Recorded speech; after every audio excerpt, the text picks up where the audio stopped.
Chill. First, I want to hear your top 5 point guards ever. At number 5, I got Jason Kidd. At number 4, I got Oscar Robertson. At number 3, I got Isaiah Thomas. Number 2, I got John Stockton. And number 1, I got Magic Johnson. I don't view Steph Curry as a point guard. I put him in the same category with Allen Iverson, Jerry West, James Harden. He's more of a combo guard than he is a lead guard. Add that to the fact that the offense that he plays in doesn't tailor to a lead guard. It's more fluent and it's more ball movement and more player movement. So I don't view Steph Curry as a point guard. I saw Mark Jackson try to turn him into that, and it really didn't work. And I thought that when he got with Steve Kerr, it was completely different. But those 5 guys, I think, are the best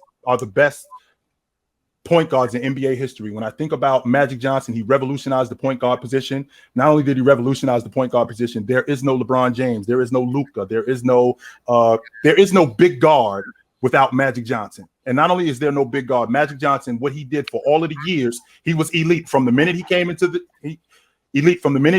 door until he retired in 1991. A lot of people say that he retired in 95. Magic retired in 1991. We got robbed 4 years of Magic Johnson and his prime. We got robbed of that. When I think about John Stockton, I think about one of the top five playmakers of all time, one of the top 5 distributors in NBA history. I think that when I think about a guy who was efficient in what he was doing, he wasn't just getting the ball to Malone. He wasn't just getting the ball to other guys. His ability to score the basketball, because a lot of people discount his scoring. John Stockton has plenty of 20-10 games. He has plenty of 30-10 games. He's got more 20-20 games than Russell Westbrook,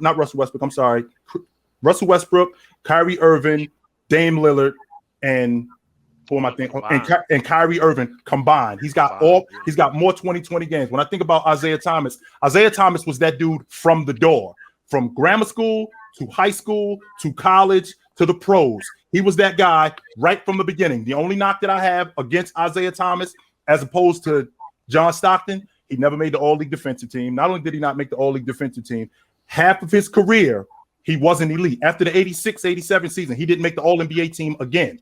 So even though Isaiah Thomas was still awesome and he took the team to the NBA championship and won and was finals MVP, I think about that other stuff too. That stuff is important. When I think about Oscar Robertson, I only got one thing to say about Oscar. He went 30-10-9 for 8 years. Can't nobody say that.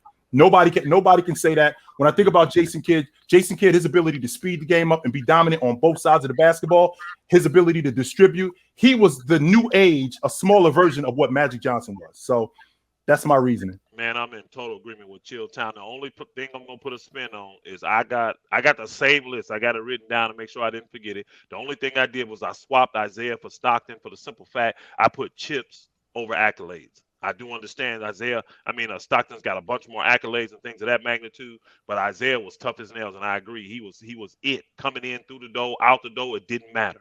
So I got much respect for Isaiah, and he did lead his team to chips. So I have to stick him above Stockton. So he's number 2. Of course, Magic, that's not even debatable. He's number 1. Stockton's 3. Oscar's 4, of course.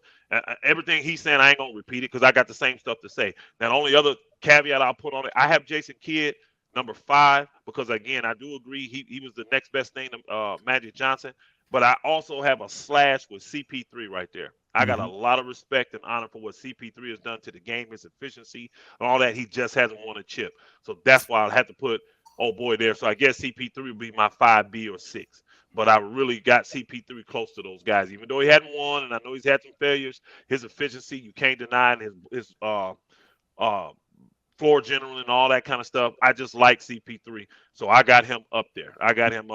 But I got Kidd, Oscar, Stockton, Isaiah, Magic, 5 through 1. Got you. Yo, Fluent, is this list fluent? I have a different order, but I have the exact same 5 guys. Okay. I got Kidd at 5, Stockton at 4, Isaiah for the same reason about chips, Oscar at 2, though, Magic at 1. Got you. Ticket. Is this Cap? You've called out Cap all show. Are these lists in these players' top 5 all-time Cap?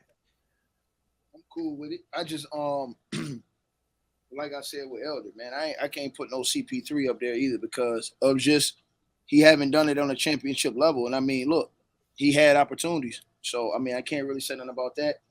I think Chill made a great point about Isaiah not being elite for half of his career. So I agree with that. And also, you know, when he said Oscar Robertson, bro, I keep thinking about Russell Westbrook, even though Oscar ain't on that level. I mean, Russ ain't on that level. He's not, yo. He's not. I keep thinking about how Elder disrespected Russ coming into this show. But when he said Oscar, Russ's name is always going to be synonymous with Oscar. Because of the triple-double. That's it. Triple doubles. But Russ can't do one thing that Oscar did. The problem with Russ has always been he's only got one speed. That's 100 miles an hour. Go. Big O could slow it down. If Russ, I equate Russ to a pitcher that only has a fastball. That's if it. you get a changeup, he'd be unstoppable. And that's the difference between Russ and Oscar. Here's the thing, though. Also, Tone, to add to your point, not only would you get a changeup, he don't want to put a changeup in his arsenal. He doesn't want to put a curve. He doesn't want to put a curve in it.